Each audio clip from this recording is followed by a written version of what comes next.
May 1st, 2024, Wednesday of the 5th week of Easter. A reading from the Acts of the Apostles. Some who had come down from Judea were instructing the brothers, "Unless you are circumcised according to the Mosaic practice, you cannot be saved." Because there arose no little dissension and debate by Paul and Barnabas with them, it was decided that Paul, Barnabas, and some of the others should go up to Jerusalem to the apostles and presbyters about this question. They were sent on their journey by the church and passed through Phoenicia and Samaria, telling of the conversion of the Gentiles, and brought great joy to all the brethren.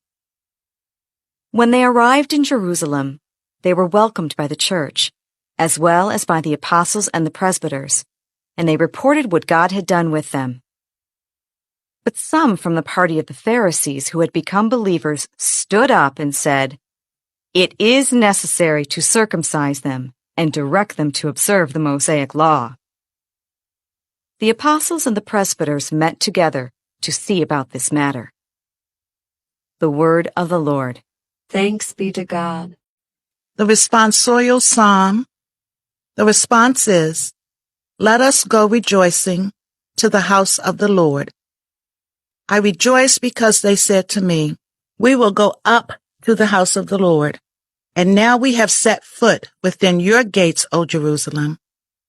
Let us go rejoicing to the house of the Lord." Jerusalem built as a city with a compact unity.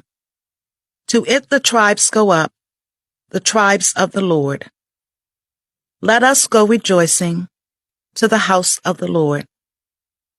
According to the decree for Israel, to give thanks to the name of the Lord.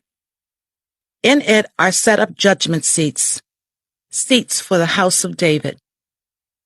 Let us go rejoicing to the house of the Lord. A reading from the Holy Gospel according to John. Jesus said to his disciples, "I am the true vine, and my Father is the vine grower. He takes away every branch in me that does not bear fruit, and every one that does he prunes so that it will bear more fruit. You are already pruned because of the word that I spoke to you. Remain in me as I remain in you. Just as a branch cannot bear fruit on its own, unless it remains on the vine, so neither can you unless you remain in me. I am the vine, you are the branches. Whoever remains in me, and I in him, will bear much fruit, because without me you can do nothing. Anyone who does not remain in me will be thrown out like a branch and wither. People will gather them and throw them into a fire, and they will be burned. If you remain in me, and my words remain in you, ask for whatever you want, and it will be done for you. By this is my Father glorified, that you bear much fruit and become my disciples." The Gospel of the Lord. Praise to you, O Lord Jesus Christ.